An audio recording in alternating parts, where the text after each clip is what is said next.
In this video, we honor the anniversaries of notable people who have died this week in history.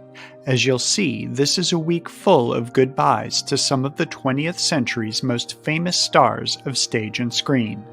I'm John Maxwell with Legacy.com, the website where you can find any obituary or publish one for someone you care about.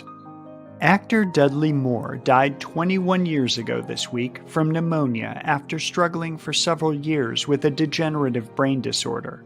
We remember him for his charming, self-deprecating humor as seen in romantic comedies like Foul Play, 10, and Arthur.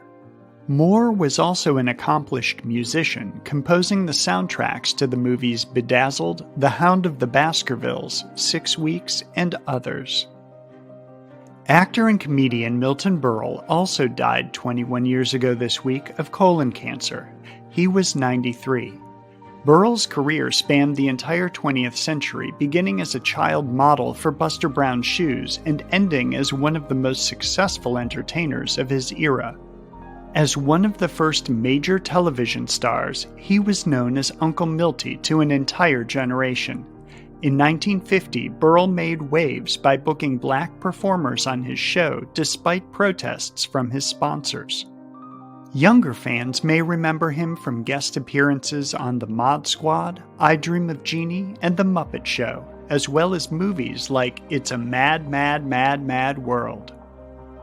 Actress Patty Duke died 7 years ago this week at the age of 69. Duke was just 15 when she won an Academy Award for her portrayal of Helen Keller in 1962's The Miracle Worker. She became a household name with her TV series, The Patty Duke Show, and with roles in films like Valley of the Dolls and Me, Natalie. Today, we also remember Duke for working to bring more attention to mental health in the United States. Singer Marvin Gaye was one of the most acclaimed singers and songwriters of his time. At the age of 44, he was shot and killed by his own father 39 years ago this week.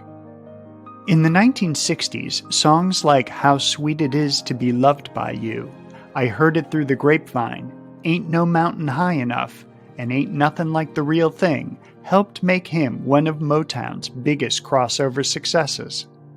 In the 1970s, he helped reinvent the sound of soul with albums like What's Going On and Let's Get It On.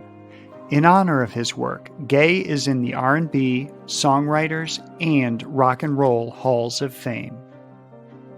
Actor James Cagney died of a heart attack this week in 1986 at the age of 86. Cagney was one of classic Hollywood's biggest stars, known for tough guy roles in films like White Heat and Angels with Dirty Faces. One of his most beloved performances came in 1942 with Yankee Doodle Dandy. For once, instead of a mobster, Cagney played a song and dance man, and it won him an Oscar for Best Actor. Filmmaker Billy Wilder died of pneumonia 21 years ago this week at the age of 95. He was one of the most decorated filmmakers in history, nominated for Oscar awards 21 times. We remember Wilder for films like The 7-Year Itch and Some Like It Hot with Marilyn Monroe, Sabrina with Audrey Hepburn and Humphrey Bogart, and many more, from Double Indemnity to Sunset Boulevard. Actor Farley Granger died 22 years ago this week at the age of 85. Granger appeared in dozens of films from the 1940s to the turn of the century. We remember him for his 2 collaborations with Alfred Hitchcock, 1948's Rope and 1951's Strangers on a Train, in which he played a tennis star tormented by a madman. Actor John Forsythe died 13 years ago of pneumonia. He was 93. We remember Forsythe for his role as Blake Carrington in the primetime drama Dynasty.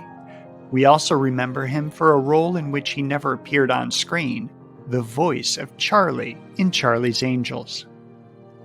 Singer Selena Quintanilla-Pérez, better known simply as Selena, was shot and killed this week in 1995. She was 23. During her short career, Selena helped raise the profile of Tejano music in America, making her one of the most popular Latin performers of all time.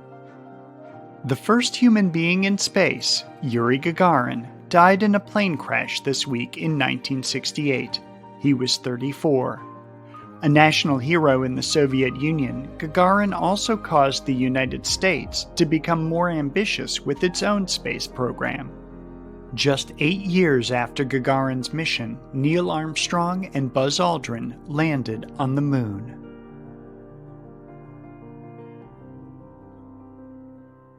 Songwriter Bill Withers died 3 years ago this week at the age of 81.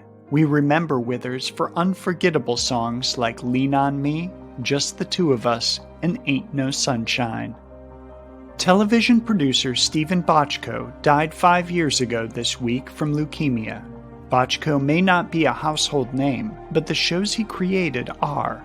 They include Hill Street Blues, NYPD Blue, LA Law, and Doogie Howser MD.